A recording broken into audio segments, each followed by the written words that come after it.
Pacific Southwest Airlines Flight 182, registration N533PS, was a Boeing 727-214 commercial airliner that collided with a private Cessna 172 over San Diego, California on September 25, 1978.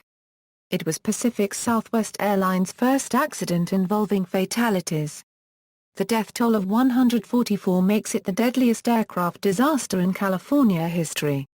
Until the crash of American Airlines Flight 191, it was also the deadliest plane crash in U.S. aviation history. Both aircraft crashed into North Park, a San Diego neighborhood, killing all 137 people on both aircraft and 7 people on the ground in houses, including 2 children. 9 others on the ground were injured and 22 homes were destroyed or damaged by the impact and the spreading of debris. The PSA 182 accident caused the revision of air traffic rules applicable to the busiest airports across the U.S., with the intention of improving separation of aircraft operating in the vicinity of large airports. Accident: Pacific Southwest Airlines Flight 182 was a popular early morning commuter flight terminating at San Diego's Lindbergh Field. The flight originated in Sacramento on Monday, September 25, 1978, with a stopover in Los Angeles. At the controls were 42-year-old Captain James E. McFron, 38-year-old co-pilot Robert E. Fox, and 44-year-old flight engineer Martin J. Warren. Captain McFron was a seasoned pilot with nearly 14,400 flight hours to his credit. He was a highly experienced Boeing 727 pilot, having logged close to 10,500 hours in them. First Officer Fox and flight engineer Warren were also very experienced, having accumulated approximately 10,000 total flight hours and 10,800 total flight hours, respectively.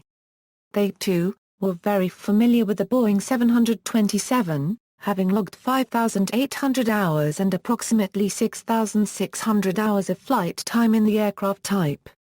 As they neared the end of their flight in full sunlight and clear weather conditions, with visibility extending 10 miles, the PSA crew was alerted by the approach controller about a small Cessna 172 Skyhawk aircraft nearby. The Cessna was being flown by 2 licensed pilots.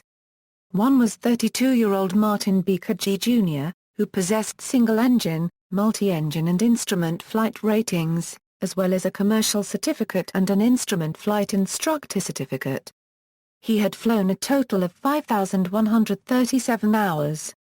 The other, 35-year-old David Boswell, a U.S. Marine Corps sergeant, possessed single-engine and multi-engine ratings and a commercial certificate. He had flown just 407 hours and, at the time of the accident, was practicing ILS approaches under the instruction of Kagi in pursuit of his instrument rating. They had departed from Montgomery Field, and were navigating under VFR, which did not require the filing of a flight plan. Boswell was wearing a hood to limit his field of vision straight ahead to the cockpit panel, much like an oversized sun visor with vertical panels to block peripheral vision, as is normal in IFR training. The PSA pilots reported that they saw the Cessna after being notified of its position by ATC, although cockpit voice recordings revealed that shortly thereafter the PSA pilots no longer had the Cessna in sight and they were speculating about its position.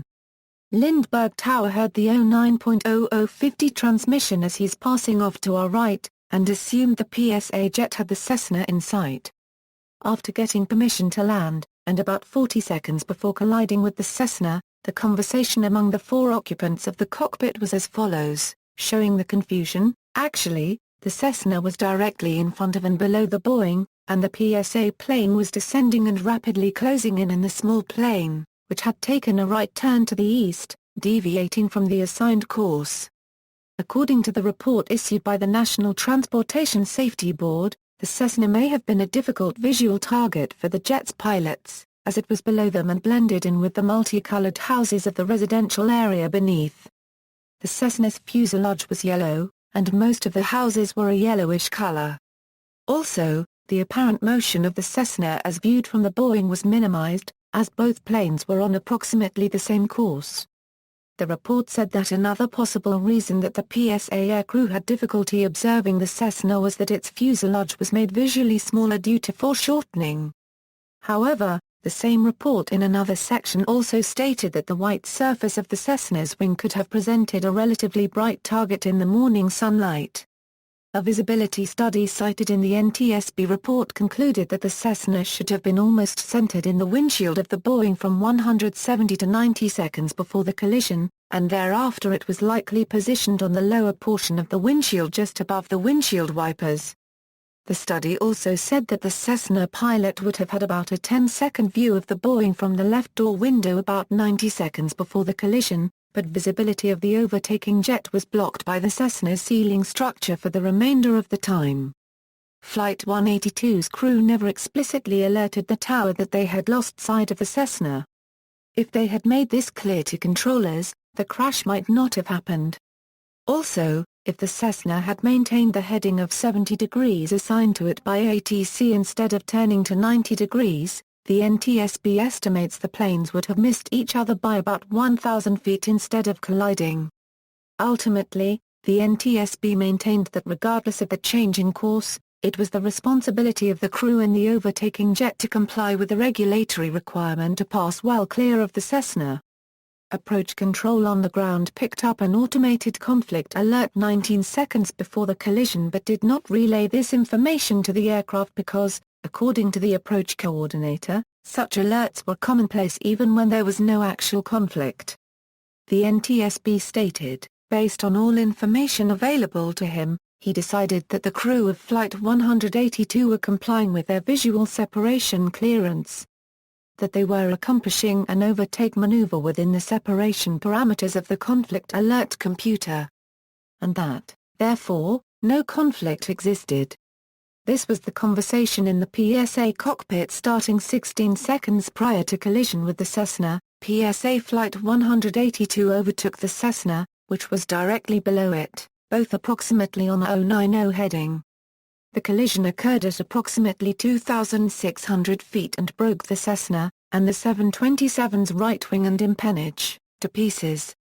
According to several witnesses on the ground, there was first a loud metallic crunching sound, then an explosion and fire that drew them to look up. Staff photographer Hans Wendt of the San Diego County Public Relations Office was attending an outdoor press event with a still camera, and was able to take two post-collision photographs of the falling 727, its right wing burning. Cameraman Steve Howell from local TV Channel 39 was attending the same event, and captured the Cessna on film as it fell to earth, the sound of the impacting 727 and the mushroom cloud from the resulting crash. For its coverage of the disaster, the San Diego Evening Tribune, a predecessor to the San Diego Union Tribune, was awarded a Pulitzer Prize in 1979 for local, general, or spot news reporting. The wreckage of the Cessna plummeted to the ground, its vertical stabilizer torn from its fuselage and bent leftward, its debris hitting around 3,500 feet northwest of where the 727 went down. PSA 182's right wing was heavily damaged, rendering the plane uncontrollable and sending it careening into a sharp right bank, and the fuel tank inside it ruptured and started a fire, when this final conversation took place inside the cockpit. Flight 182 impacted a house 4830 meters northeast of Lindbergh Field, in a residential section of San Diego known as North Park. It impacted at a 300 mph, nose-down attitude while banked 50 degrees to the right. Seismographic readings indicated that the impact occurred at 9:02 and 7 seconds. About 2.5 seconds after the cockpit voice recorder lost power. The plane impacted just west of the I-805 freeway, approximately 9 meters north of the intersection of Dwight and Nile Streets, with the bulk of the debris field spreading in a northeast to southwesterly direction towards Boundary Street. One of the plane's wings lodged in a house. The coordinates for the Boeing crash site are 32 degree 44 euro squared 37 euro cubed N 117 degree 07 euro squared 14 euro cubed W. The largest piece of the Cessna impacted about 6 blocks away near 32nd Street and Polk Avenue. The coordinates for the Cessna crash site are 32°45 euro squared 7.97 euro cubed and 117°7 euro squared 32.57 euro cubed W. The explosion and fire from the 727 crashing created a mushroom cloud that could be seen for miles. Approximately 60% of the entire San Diego Fire Department was ultimately dispatched to the scene, and first responders said nothing resembling an airplane was anywhere to be seen, since the impact, explosion, and fires had destroyed the 727 with no sizable components remaining except the engines, empennage, and landing gear. On the other hand, the impact and debris area was relatively small due to the plane's steep, nose-down angle. In total, 144 people lost their lives in the disaster, including Flight 182's 7 crew members, 30 additional PSA employees dead heading to PSA's San Diego base, the 2 Cessna occupants, and 7 residents on the ground. Among the victims on board PSA Flight 182 were Alan Titelman, professor of metallurgy at UCLA and president of Failure Analysis Associates, who was en route to investigate a U.S. Navy helicopter crash. Charles Dunsmo Bren, the 34-year-old son of actress Claire Trevor Bren. Richard Rick Horn, the 51-year-old brother of American mezzo-soprano opera singer Marilyn Horn. And Valerie Woods Cantor, the first wife of future United States Secretary of Commerce Mickey Cantor.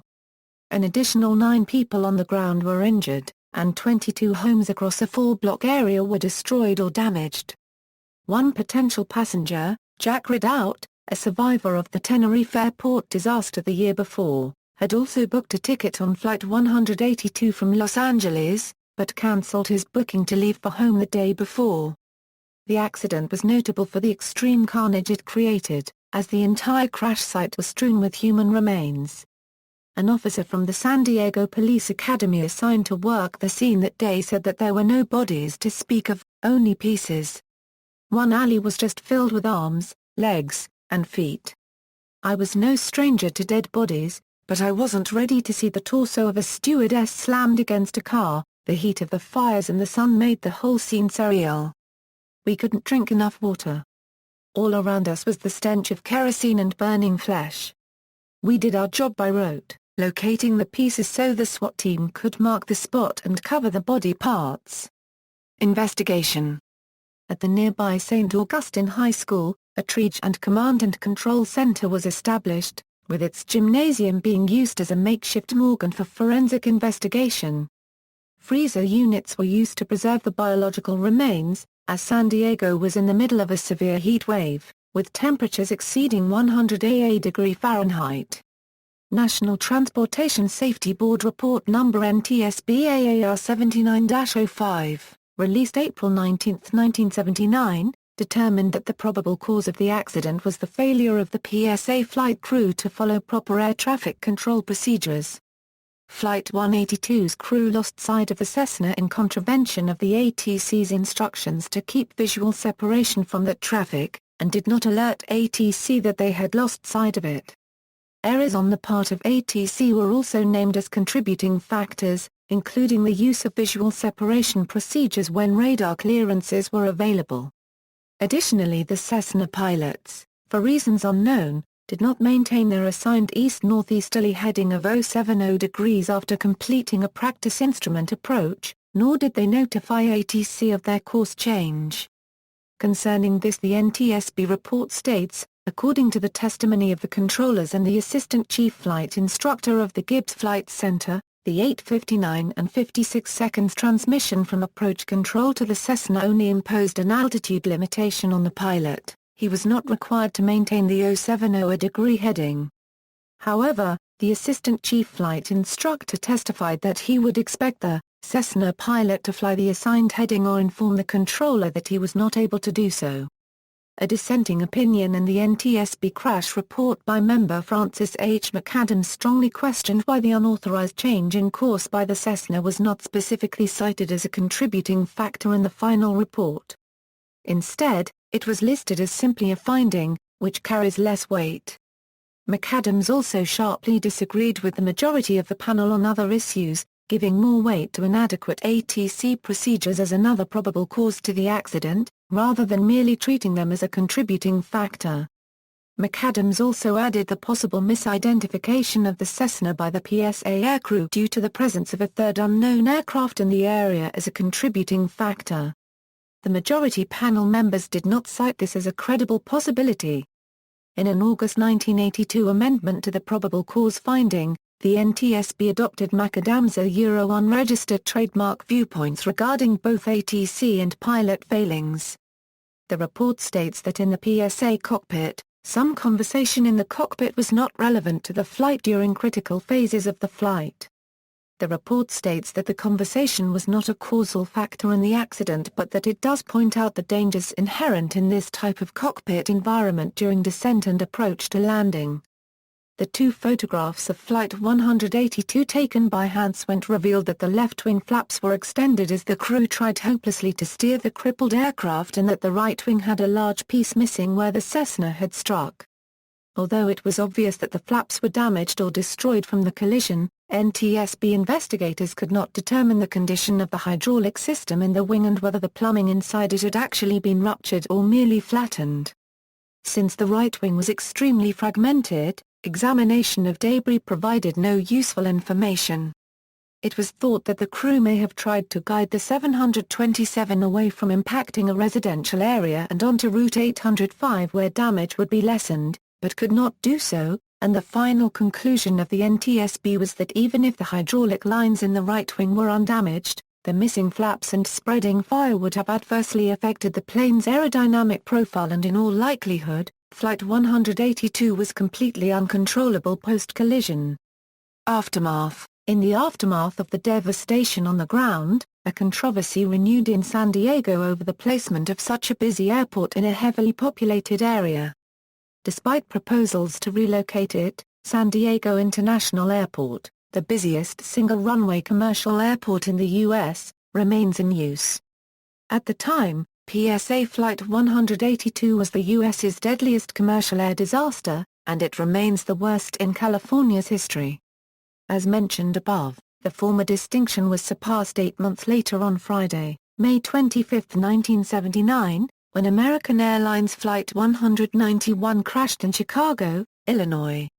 The crash of Flight 191 resulted in 273 deaths, nearly double the number caused by Flight 182's crash.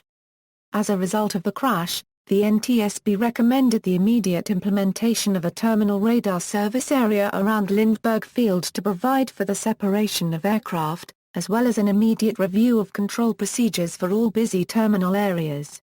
This initial rule did not include small general aviation aircraft. Therefore, on May 15, 1980, the Federal Aviation Administration implemented what is called Class B airspace to provide for the separation of all aircraft operating in the area. Additionally, all aircraft, regardless of size, are required to operate under positive radar control, a rule that allows only radar control from the ground for all aircraft operating in the airport's airspace. At the time of the crash, Lindbergh Field was the only airport in San Diego County with an instrument landing system. Since the Cessna pilot was practicing instrument landings, the FAA quickly installed the system at Montgomery and Gillespie Fields, and at McClellan Palomar Airport, in order to allow pilots to practice at smaller airports. As a result of this and other mid-air collisions, the Traffic Collision Alert and Avoidance System is now installed in all commercial passenger aircraft and in most commercial cargo airplanes.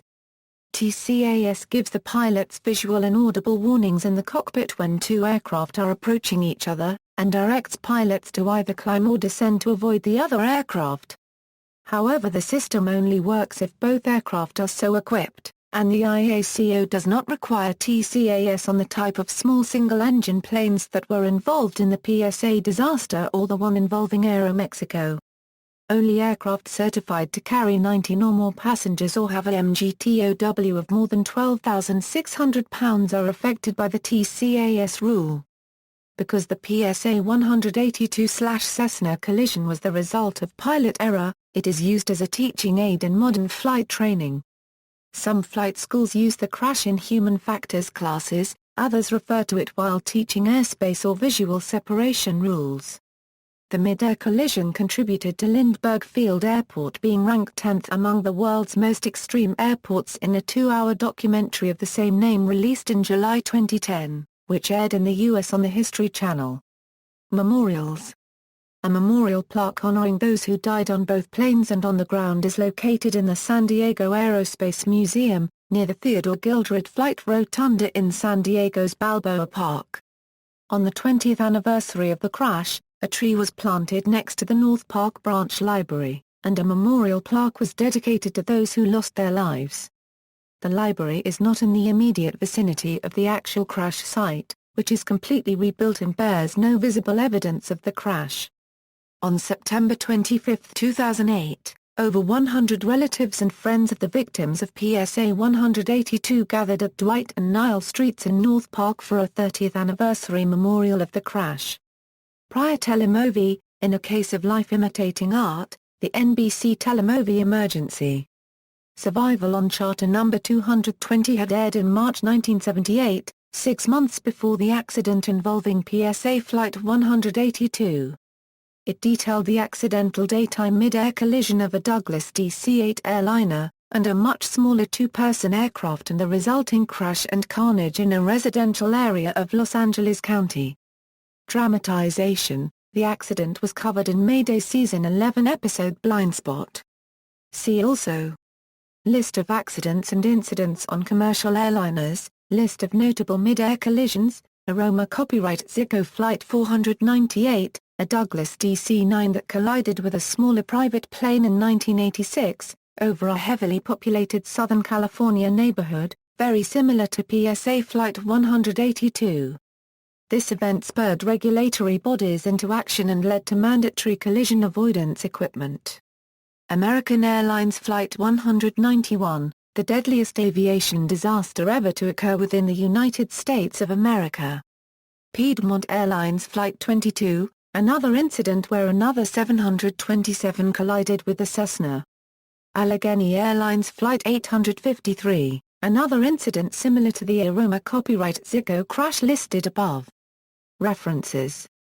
External links: the full report of the NTSB investigation, PDF file, 1.8 megabytes, accident description at the Aviation Safety Network, article about Flight 182 on PSA history page, PSA Flight 182 and 1771 memorial page at the PSA History Museum, San Diego Magazine 20th anniversary article about the PSA disaster, archived copy from www.archive.org, Death over San Diego, Time Magazine, October 9, 1978, TV channel October 25th anniversary article with eyewitness accounts, PSA crash page with map, pre-crash photos of 727N533 PS, audio of communications between ATC and PSA Flight 182, WAV file, 535 kilobytes, Air Tragedy Remembered Union Tribune article about 30th anniversary tribute,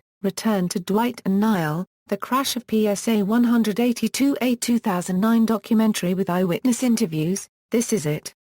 San Diego Magazine, August 1998.